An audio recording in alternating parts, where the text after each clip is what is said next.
O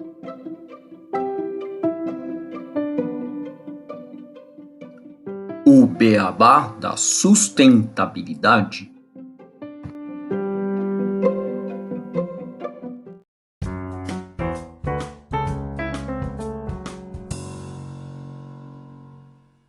Bem-vindos ao podcast O Beabá da Sustentabilidade. Este é o episódio 113, Arquitetura Urbana Sustentável. Para discutir esse tema aqui no podcast comigo e com o Renato, nós vamos receber hoje o Marcelo Falcão, que é arquiteto e sócio da incorporadora Somaúma. Tudo bem, Marcelo? Tudo bem, Renato? Como vão vocês? Boa tarde, Gustavo. Boa tarde, Renato. Prazer em estar aqui. Obrigado aí pela oportunidade. Olá, Gustavo. Olá, Marcelo. Tudo bom por aqui também? Um prazer te receber, Marcelo. Um tema que a gente gosta muito de conversar aqui no nosso podcast. Com certeza vai ser um aprendizado aí, pegar um pouco do olhar de vocês sobre como que a gente pode dar um novo olhar para a arquitetura urbana. E a gente, como sempre aqui, né, nos nossos episódios do Beabá, gostamos de trazer uma breve introdução para contextualizar, né, alguns conceitos, enfim, abrir essa conversa.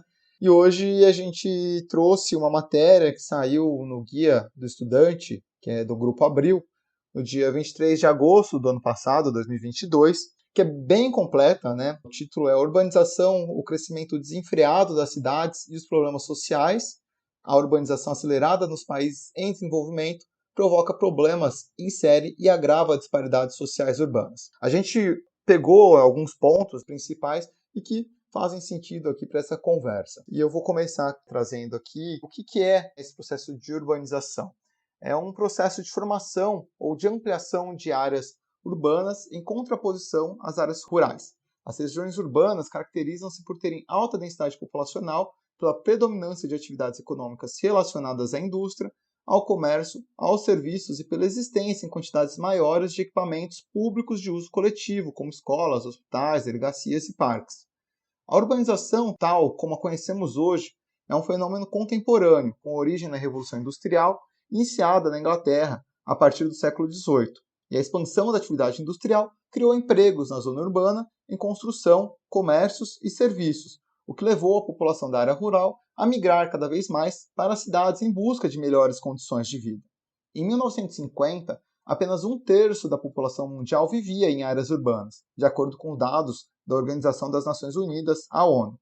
Hoje, metade da população do planeta mora em cidades, e se mantido esse ritmo atual, essa proporção deverá atingir 66%, ou seja, 6,5 bilhões de pessoas vivendo em cidades em todo o mundo.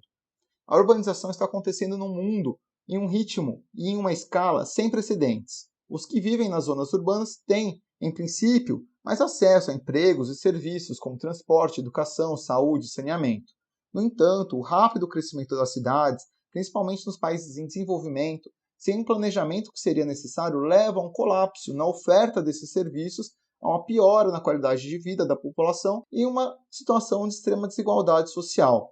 Para enfrentar esses desafios, representantes de mais de 60 países se reuniram em Quito, no Equador, em outubro de 2016, durante a Habitat 3, Conferência da Organização das Nações Unidas sobre Moradia e Desenvolvimento Urbano Sustentável. Esse encontro consolidou o documento Nova Agenda Urbana, que reúne as diretrizes que guiarão as políticas públicas, ou seja, ações dos governos, para as cidades pelos próximos 20 anos.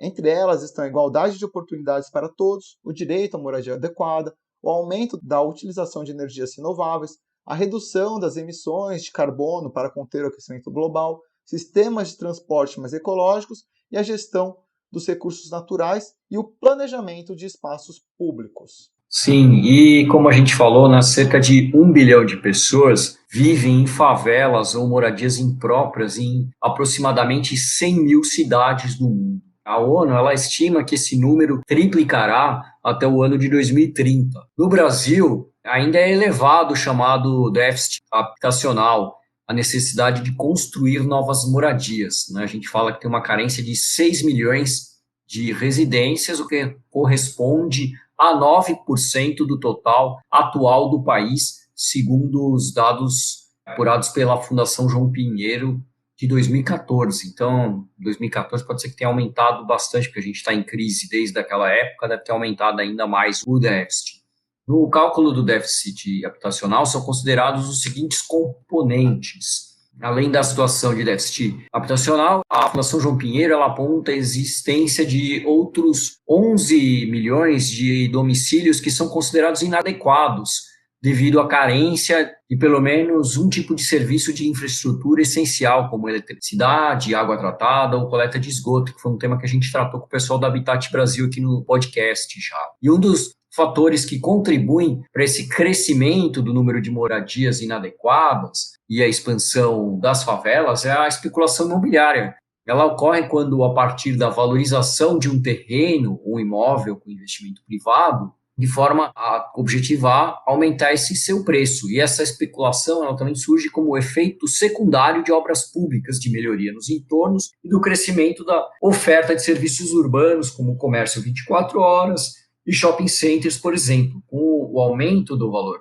do aluguel e de impostos públicos, muitas famílias com menor poder aquisitivo são forçadas a deixar suas casas e mudar para bairros periféricos e, nas piores situações, mudar até para a rua, né? A gente é só caminhar pelas principais ruas das principais cidades do Brasil, São Paulo, Rio de Janeiro, aqui em Santos, que você vai ver muitas pessoas que agora não conseguem nem mais morar nas favelas, estão morando em barracas nas ruas e avenidas das principais cidades. E nas áreas que deixaram, são construídos grandes empreendimentos, como condomínios residenciais, edifícios comerciais e shopping centers também.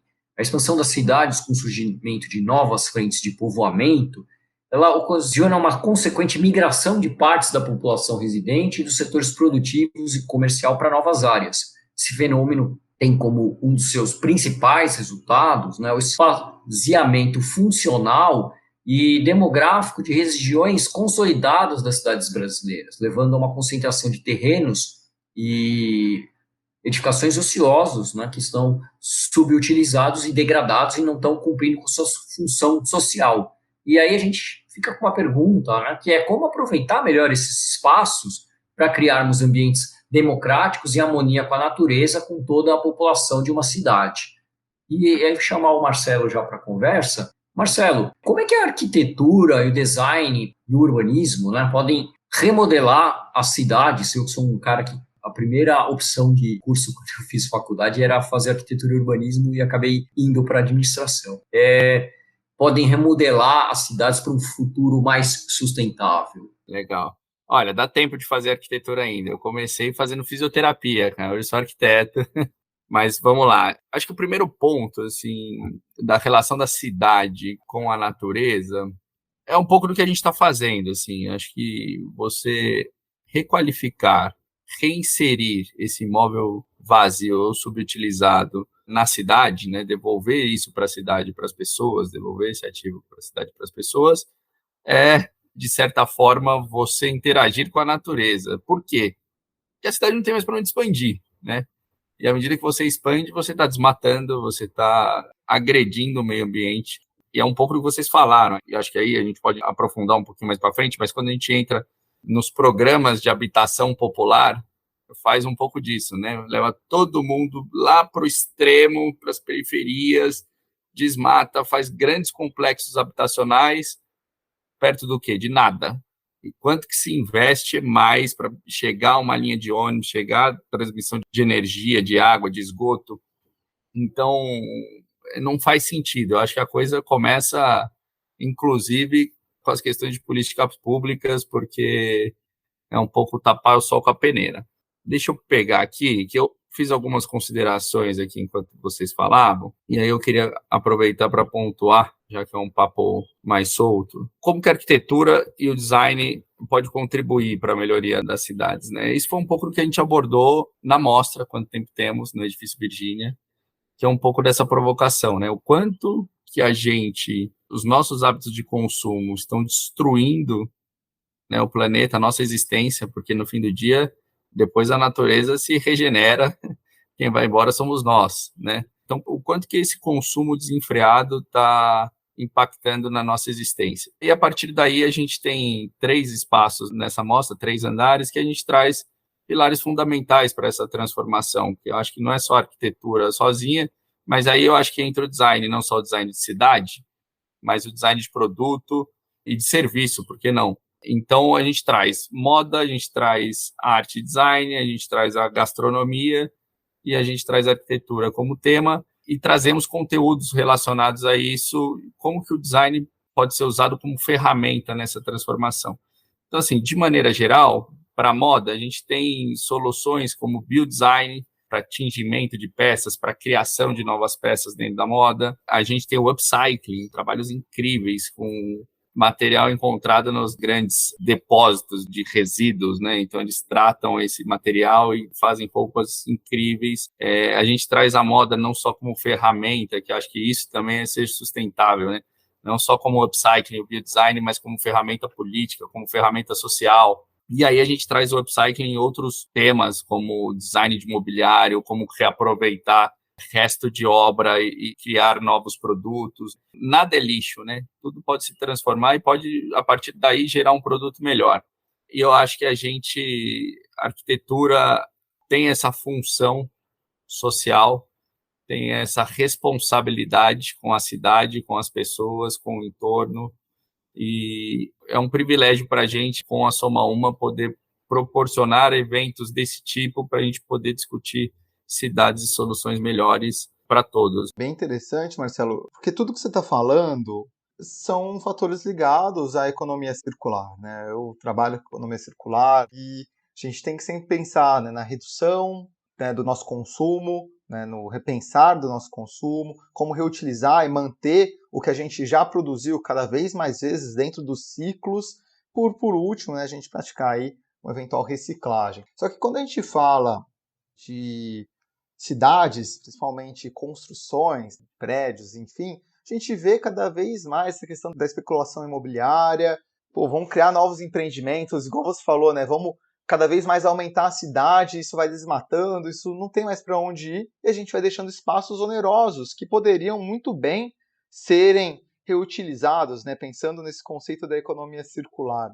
Esse processo de revitalização, ele é muito custoso? Quais as dificuldades em realizar essas abordagens? As pessoas estão sempre querendo coisas novas. Por que a gente não começa a olhar de fato, tipo, puxa, eu estou com um prédio aqui, eu moro em Ribeirão Preto, por exemplo, aqui na cidade, eu fico revoltado, cada vez mais condomínios fechados, expandindo e cada vez mais longe da cidade, as pessoas que têm recurso financeiro vão se isolar nesses mini feudos, o centro da cidade ficando abandonado com prédios que eram maravilhosos, grandes, espaçosos, e pessoas cada vez mais, né, também sem condições acabam sendo marginalizadas e o centro da cidade sendo abandonado, se tornando um local ali que acaba propiciando violência, criminalidade, porque foi simplesmente esquecido e a gente não pratica essa economia circular. Esses prédios estão sendo simplesmente largados ali a esmo e assim, isso me incomoda de um jeito, eu não sei o que acontece, que as pessoas não conseguem olhar e falar, pô, por que não reaproveitar aqui em vez de expandir cada vez mais a cidade? Queria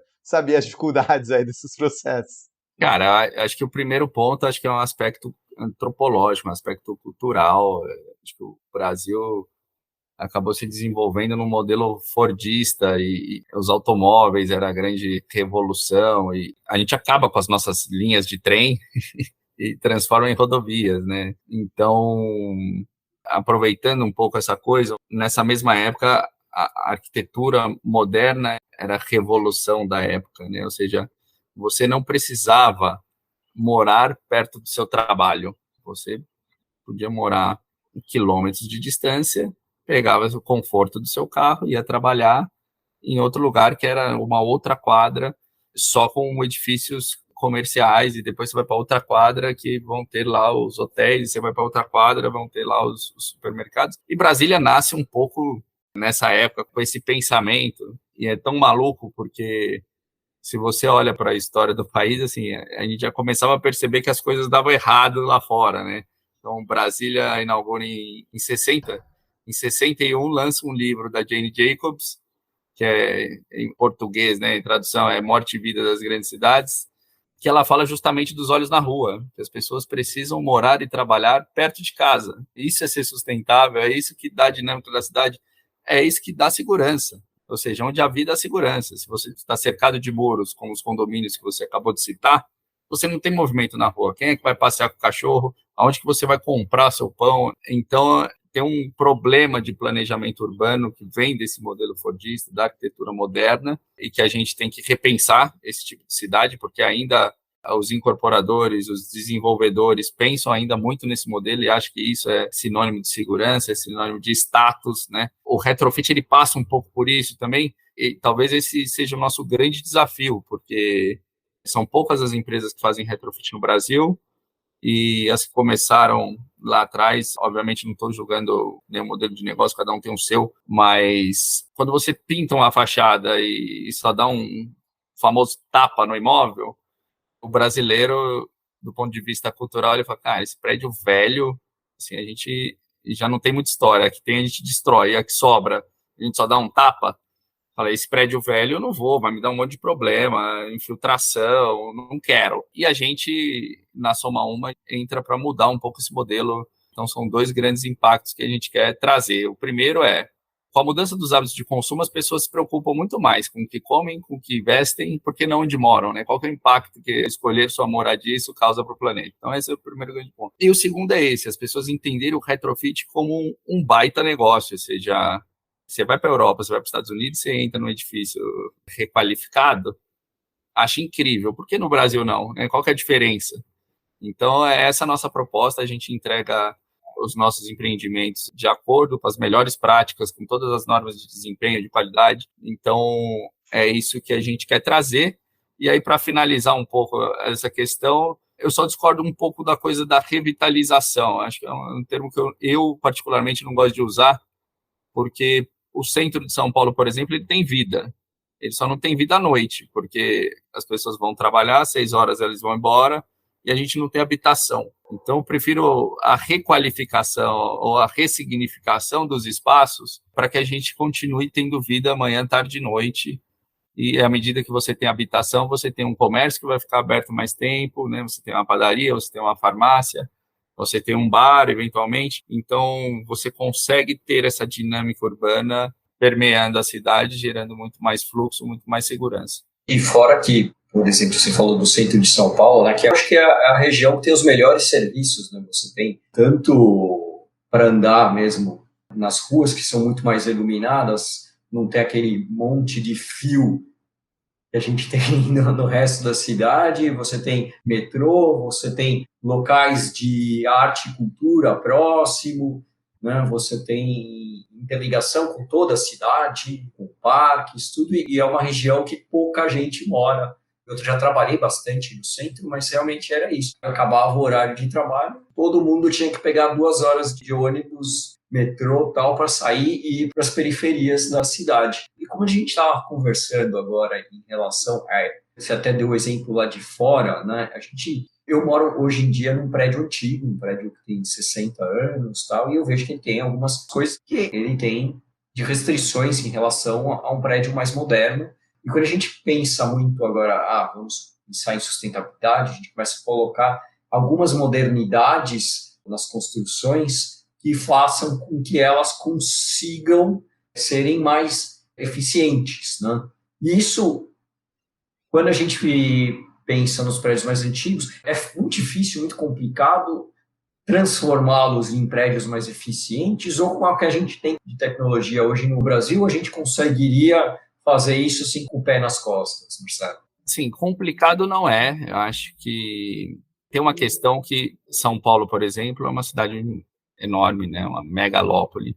Então, no fundo, qualquer empreendedor prefere muito mais fazer do zero, muito mais fácil, muito mais eficiente. Todo mundo já sabe a fórmula, do que você pegar um edifício existente, passar por burocracias de legislação para transformar o uso.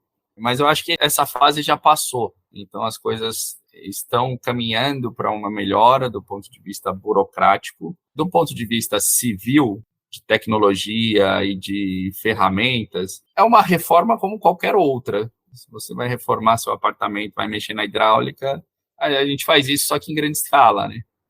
Então, a gente adequa para as necessidades contemporâneas, entende qual que é o comportamento de consumo da região, entende o que as pessoas querem, quais são as melhores práticas, o que a gente pode entregar de melhor, e, óbvio, fazendo com que isso também encaixe no custo e que seja um modelo viável e replicável, né? Replicável no sentido financeiro da coisa, porque cada projeto é um projeto diferente. Acho que a gente volta um pouco àquela coisa da arquitetura da década de 50, que nesse caso era realmente muito pensada, né?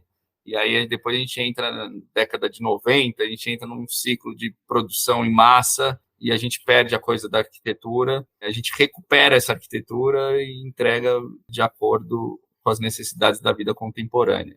Quando vocês estão fazendo um retrofit, é pensado assim completo, né? O prédio. Não só ser uma habitação residencial, mas ela se integrar realmente com onde ela está, com centro comercial, aberta ao público geral. A gente, acho que esse é um dos grandes diferenciais da Soma Uma, né? Um pouco da origem do nome, eu não expliquei no começo, mas Soma Uma vem da Soma Uma, que é uma das árvores mais importantes da região amazônica. Ela distribui água para o entorno, quando a natureza está em crise, as suas raízes são grandes e robustas, e ela que ajuda a regenerar a natureza em seu entorno.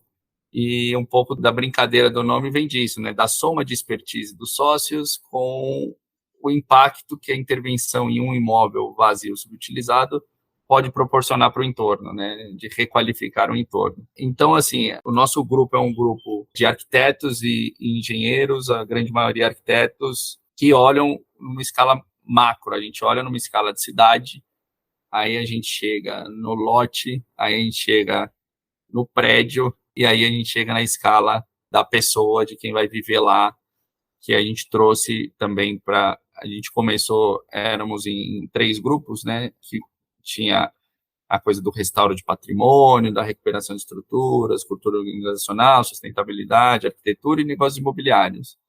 E aí, no desenvolvimento do primeiro projeto, a gente falou, opa, tem uma coisa aqui que está faltando, e aí a gente convidou o Vitor Penha, que hoje é nosso sócio, que ele olha na escala do morador. O que vai fazer esse morador feliz aqui dentro, né? Então, ele tem essa coisa da arquitetura sensorial e a gente busca trazer isso também para os nossos projetos. Bacana, Marcelo. Eu ia perguntar, né, nesse olhar do todo, e pensando um pouco na arquitetura, no design, com a conversa que a gente já teve uma vez, trazer mais verde para as cidades, né? A gente estava falando sobre qualidade de vida, proximidade da natureza, o quanto que isso traz melhoras para a saúde das pessoas. E um ponto que eu lembro que a gente entrou nessa discussão foi, por exemplo, trazer o verde para as cidades, né? Hoje a gente tem, em São Paulo acho que nem tanto, depende muito da região, obviamente, né? Mas uma falta, às vezes, de árvores, de uma conexão das pessoas com a natureza. E acaba, às vezes, sendo um problema. Você estava falando aí de trazer vida para a cidade, para o local, né? O centro de São Paulo, local onde as pessoas trabalham, vão para trabalhar, mas às vezes não tem uma cultura noturna, né? Não tem tanta movimentação à noite. E eu lembro que a gente estava conversando, tipo, pô, vamos colocar um verde na cidade, uma árvore, mas as pessoas às vezes têm um bloqueio, assim, poxa, vai colocar uma árvore, o que essa planta vai trazer de melhoria? Não tem uma proximidade com a natureza, vai danificar minha calçada, vai destruir a arquitetura aqui do meu prédio, vai sujar a minha casa, vai, enfim, acaba sendo muito mais problema e para pensar às vezes numa mobilidade, uma melhoria para as pessoas, acaba cortando as árvores e deixando o local totalmente bem urbano, só cinza, só cimento. Vocês têm algum olhar também nesses projetos de integrar essa natureza quando vai fazer um projeto, não só na casa, mas também num local urbano, assim, de, pô, vamos trazer o verde, vamos ver como colocar árvores, como, não sei, trazer uma proximidade maior com a natureza? Sim. Bom, eu acho que só o fato da gente intervir já no construído já é um grande passo, independente da questão da vegetação em si. O que eu acho também que as nossas cidades têm um problema, porque as árvores elas foram plantadas, ou a cidade foi crescendo em torno das árvores, que não comportam, não são árvores que comportam a vida urbana, que as raízes vão destruir as calçadas, que vai gerar problema, árvores de grande porte que E aí a gente tem outros problemas, que é fiação. Por que a gente não tem fiação subterrânea ainda, sabe? Então, eu acho que é um compilado de coisas, mas que isso tem melhorado muito ultimamente, ou seja, as prefeituras hoje têm um manual e as práticas para que o cidadão coloque a necessidade do plantio, e eu acho que é uma coisa que também que não se deve esperar só do poder público, assim, acho que tem que ir lá, tem que plantar, tem que entender qual que é a árvore que está de acordo, né, com a cidade, que tem raiz profunda, que não vai danificar, que não é de grande porte, mas que vai criar sombra, que vai criar qualidade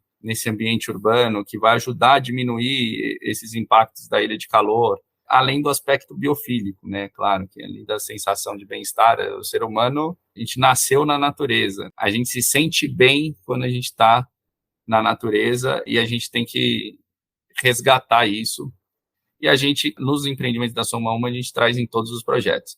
Eu acho que não adianta também a gente falar em natureza, mas colocar no nosso empreendimento um pinheiro nórdico, sabe? Então, a gente traz a valorização do nosso bioma. Então, para cada região, a gente entende qual que é a vegetação nativa e nas coberturas dos edifícios, a gente traz pelo menos um pouco dessa vegetação, ou seja, a gente está falando do centro de São Paulo, na maioria das vezes, a gente está falando de prédios que, em sua maioria, ocupam 100% do lote ou quase isso, e que, em teoria, nós teríamos obrigação zero de fazer qualquer tipo de plantio, mas isso é por filosofia, pelo que a gente acredita. Então, a gente traz isso para todos os nossos edifícios como forma educativa da gente entender, resgatar o nosso bioma, um pouco resgatar o nosso patrimônio, resgatar a arquitetura e resgatar a nossa natureza, né? A gente entende que isso é de extrema importância tanto para o bem-estar como para um resgate cultural. Quando você falou das árvores e das raízes, eu lembrei muito da falsa seringueira, né? Tem bastante em São Paulo e é uma árvore gigantesca onde tem uma falsa seringueira, praticamente você não consegue nem construir uma casa, né? Aí Tudo porque dá segura, problema, né? né? Você entendeu? Então, é um pouco isso. Acho que se a coisa tiver um estudo, um planejamento, e hoje já melhorou muito em relação a isso, dá para arborizar e muito, sabe? E que vai ajudar muito, vai ajudar na drenagem, vai ajudar em uma série de outras coisas. A gente pode fazer um episódio só falando disso. E em relação, quando vocês pensam em fazer o retrofit, a ideia é usar apenas prédios, que eram prédios já residenciais, ou prédios de escritório, ou outros tipos de construção, porque a gente vê lá fora até velhos galpões e fábricas que são transformados em outros usos, em uso comercial, uso residencial, misto. Na Alemanha, inclusive, eu conheço fábricas que viram hortas comunitárias dentro da cidade, né? Então você tem múltiplos usos para os edifícios que são retrofitados. Como é que é feita com vocês hoje e quais são os planos para o futuro nesse sentido da Soma Uma? Legal, boa pergunta. Acho que essa é a grande graça do retrofit, né? Não é porque tem um galpão que a gente vai demolir esse galpão e vai construir um prédio em cima. A gente tem vontade, sim, de dar novos usos para essa arquitetura industrial. E hoje, assim, dos 3 empreendimentos que a gente está fazendo, a gente entregou o primeiro no último semestre, era um edifício corporativo, monousuário, ou seja, uma empresa só, que ocupava 100% do prédio, e a gente transformou em uso misto, 60 unidades residenciais mais uma loja. Esse é um baita projeto, baita case. A gente construiu uma laje nova justamente para reintegrar a natureza. Quem quiser pode acessar lá no YouTube, RBS 700 Soma Uma, que vai ver o vídeo completo, acho que vale super a pena. O segundo também era um edifício corporativo, lajes corporativas, a gente transforma uso misto, lojas e residencial. E o terceiro é um caso engraçado, ele sempre foi residencial de saída, aprovação na prefeitura, legalmente falando. Com o êxodo do centro, ele vira comercial na sua função. Acho que essa é a grande graça da dinâmica da cidade, sabe? As pessoas foram ocupando escritório de advocacia, sindicato, enfim, uma série de coisas, telemarketing, uma série de coisas no prédio. E hoje ele está voltando a ser residencial na prática, na parte de cima, e a gente mantém as lojas e traz um restaurante para cobertura. Esses prédios ou locais que não tinham utilização, que vocês têm acesso, que às vezes são, por exemplo, da prefeitura, que estão lá paradas, por vários motivos, né, não tem permissão de você explorar aquela região ou transformar aquele prédio em um novo local. Vocês têm algum projeto, Marcelo, de, por exemplo, tentar transformar isso em áreas residenciais, fazendo um retrofit, para ajudar pessoas de uma menor renda, em parceria com a prefeitura, para tentar valorizar e trazer mais elas de volta para o centro, propiciando melhor qualidade de vida, igual a gente estava trazendo no começo? Tem uma série de coisas, Renato, que a gente faz por filosofia, mais uma vez, ou seja, a gente está montando grupos de trabalho com alguns grupos do centro de São Paulo.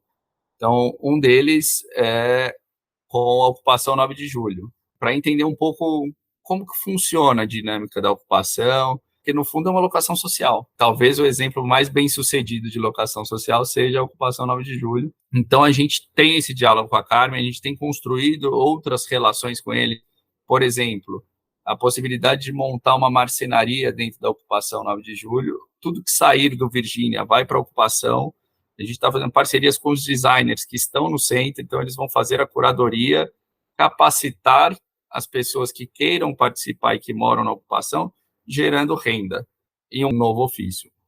Então, esse é um exemplo do tipo de trabalho que a gente vem fazendo. Óbvio, a gente conversa com o poder público, a gente participa das discussões públicas e depois tem os comitês com segmentos, né, com cada segmento. Então, o poder público tem uma reunião específica que fala com os movimentos, tem uma reunião específica que fala com os incorporadores, tem outra que fala só com quem faz retrofit. Então, a gente tem participado, sim, e a gente tem vontade de participar agora das concessões, aí, dos chamamentos que a prefeitura tem feito para requalificar os prédios do Largo do Paissandu, por exemplo. A gente não olha no âmbito urbano, do ponto de vista, olha, vamos ocupar baixo de um viaduto. Isso a gente não olha, pelo menos por enquanto, mas para esse tipo de ação, seja para locação social, seja a gente mesmo como investidor privado, a gente tem estudado bastante, inclusive foi um dos temas das palestras que a gente fez, que inclusive estava a Carmen, estava a Elizabeth Franz, que é uma baita gestora pública focada em habitação social, e o André Zitron, que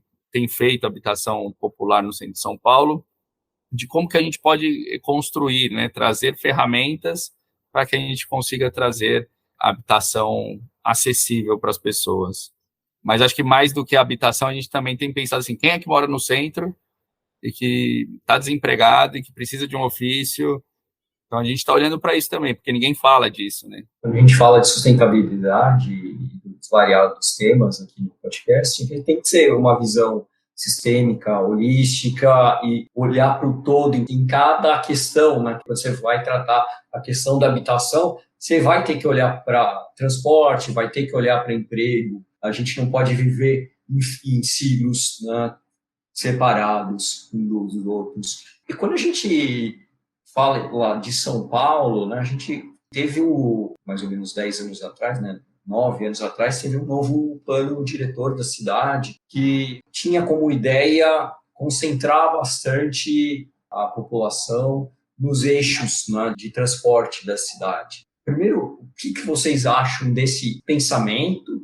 E, pelo jeito, parece que não funcionou da maneira como queriam, né? Porque parece que o que está sendo construído nos eixos é muito mais uma habitação para aluguel de curta temporada, pequenos apartamentos, do que trazer as populações das periferias para os eixos de transporte dentro da cidade. Eu acho, e aí é uma opinião particular, tá? Como Marcelo, não como Soma Uma ou qualquer outra, mas eu acho que o plano diretor é um grande erro, porque você destinar as zonas de eixo, né, que a gente chama, né, de estruturação urbana, corresponde a 6% dos lotes que você pode verticalizar, das áreas que você pode verticalizar, as 4 vezes, né, onde você tem o maior potencial construtivo. Se você tem 6% da cidade que você pode construir mais, você cria uma demanda para essa área, né? Se você cria uma demanda para essa área, essa terra fica mais cara. Isso é um pouco mercado, né? E à medida que você precisa produzir uma terra mais cara, com um custo de obra, que ainda teve isso nesse meio do caminho, né? O custo de obra subiu a terra ficou mais cara e você precisa fazer... O plano diretor direcionava um pouco para essa coisa dos apartamentos menores mesmo, enfim, justamente para tentar fomentar essa coisa dos, sem vaga de garagem, mas trazer habitações compactas e trazer mais a população para morar perto dos eixos de transporte. Mas, no fundo, cria-se uma escassez, ou seja, o plano diretor foi o especulador nesse caso. Porque se você tivesse outras áreas da cidade que você pudesse adensar mais, talvez os eixos poderiam, ou se ele fosse melhor desenhado, tem o eixo, você pode fazer 4 vezes, e aí, enfim, você tem outros incentivos que você acaba conseguindo fazer 6 vezes, mas, por exemplo, ao invés de colocar, tem 20% de NR, que são os não residenciais, que acaba que o mercado, de maneira geral, replica o residencial e fala que é não residencial, né, e coloca como flat, como qualquer outra coisa, mas poderia colocar que aquilo teria que ser HMP ou HIS. Seria uma forma de ter pelo menos 20% disso. No... Então, eu acho que foi um grande erro. Acho também que essa coisa dos NRs, principalmente para as lojas, né, o mercado começa a olhar para as lojas e, olha, é incentivo, eu consigo construir mais, vou gerar mais valor, mas não pensa o que vai ser essa loja. Então, você tem loja que não tem área para depósito, para tratar resíduos, você não tem pé direito adequado, mas você faz lojas e cria outro problema, né, no fim do dia, porque quem vai alugar isso? Vai ficar a loja vazia. Então, eu acho que, por mais que tenha havido debate, tenha boa intenção, nesse sentido, foi um pênalti esse eixo, porque realmente encareceu. E realmente quem compra é classe média alta e alta. Eu vejo que é muito importante, né, Marcelo, a gente ter essas conversas cada vez mais... Igual você falou, teve discussões, teve um conhecimento técnico, mas acabou sendo um erro, né? Então, talvez, às vezes, eu não sei muito bem como foram conduzidas essas conversas, esse plano diretor, mas você falou, poderia ter tido melhor adensamento de outras regiões da cidade, às vezes trazendo mais pessoas com mais tempo de pensar, né, nesse plano diretor, de crescimento, para proporcionar melhor essas utilizações de espaços já vazios, né, igual a gente está conversando aqui.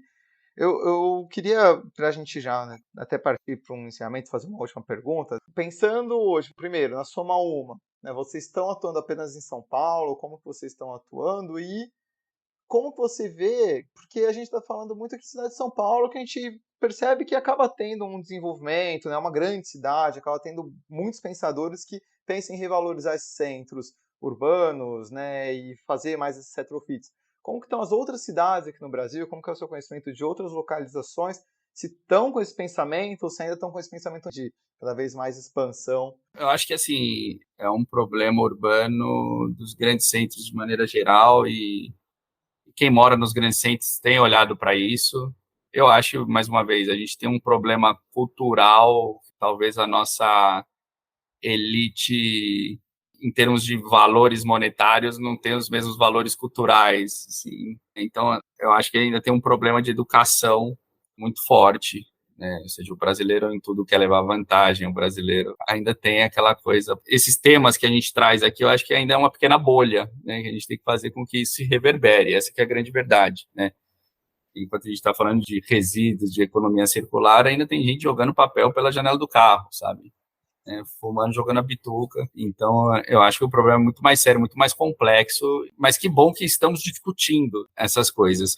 Salvador tem um programa interessante, eu acho que Salvador está num caminho bom, o problema lá é muito mais social, no meu ponto de vista, ou seja, como gerar riqueza para a população para você conseguir fazer essa revolução no centro de Salvador e as pessoas consumirem esses retrofits, essa requalificação. O Rio de Janeiro tem um projeto fantástico. Fortaleza vai muito bem em termos de legislação. Rio de Janeiro, assim, queremos ir para o Rio. Se alguém estiver ouvindo, tiver prédio no Rio, nos envie, porque estamos olhando o centro do Rio de Janeiro. A gente acredita bastante, acho que muito mais do que o empreendedor carioca, que está machucado, com toda razão, eu entendo um pouco dessa angústia, mas a gente tem olhado com carinho para o Rio. O Fajardo fez um trabalho muito bom, inclusive, assim, tem uma coisa dos servidores no Rio que é muito bacana, assim. A prefeitura destinou recursos lá para o Fundo de Previdência, o Fundo de Previdência já está com esses recursos, eles estão fazendo chamamento para os proprietários dos imóveis vazios utilizados, que querem fazer retrofit, fazendo esse retrofit, eles vão destinar para o MEI de funcionários públicos municipais para que essas pessoas financiem os apartamentos a juros zero, corrigido só pelo IPCA. Isso é fantástico. Isso vai levar a habitação para o centro. Não tem como não levar a habitação para o centro. Então, a Prefeitura do Rio está de parabéns, São Paulo está caminhando bem, as outras eu não posso falar muito porque não olhei a fundo, mas acho que é um movimento do país, de maneira geral, dos grandes centros urbanos que tem esse problema. E queria saber em relação à aceitação do público, em relação a esses retrofits. Como é que está sendo? Como é que é a procura, a demanda em relação a esse novo mercado? Olha, o nosso primeiro projeto foi no Campos Elíseos.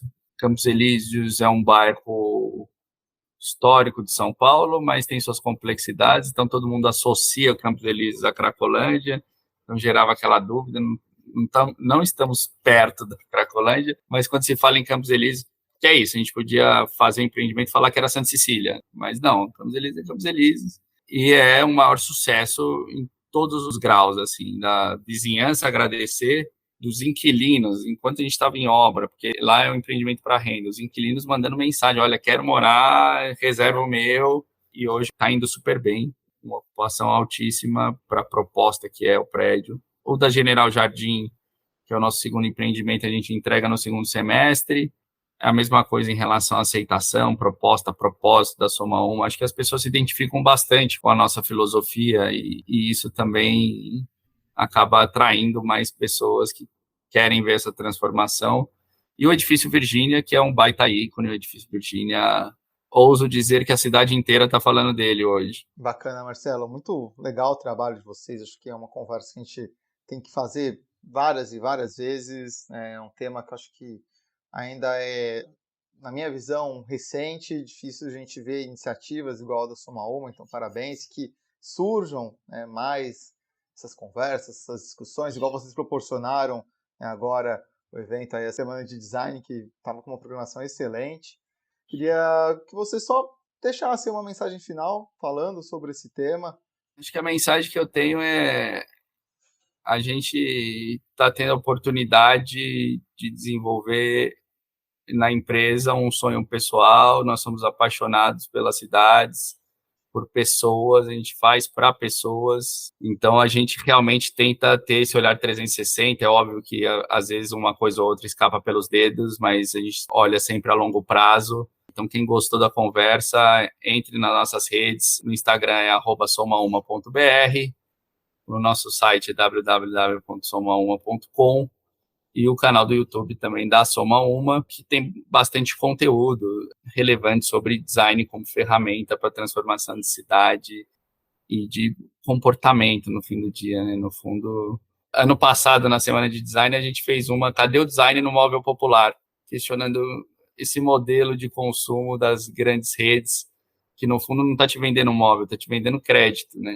E o móvel vai acabar em 2 anos, 3 anos no máximo, você vai ter que comprar de novo. Então, é um pouco desse tipo de provocação que a gente quer trazer e atrair cada vez mais pessoas que pensem da mesma forma para a gente construir o futuro juntos.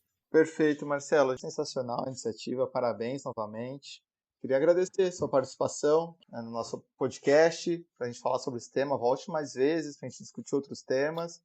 Muito obrigado a todos os nossos ouvintes. Até o próximo Beabá da Sustentabilidade. Estou à disposição. Quando quiser convidar novamente, estarei super à disposição, tá bom? Com certeza, que esse é um tema que para a gente é muito importante. Eu acho que a gente precisa discutir cada vez mais as cidades e precisa cada vez mais ter empreendedores como vocês, né, que pensem a cidade para as pessoas e não a cidade para si próprio, né, para só se beneficiar do empreendimento que você está fazendo. Eu acho que realmente é isso. A cidade é da gente, a gente precisa criar cidades melhores para a gente viver.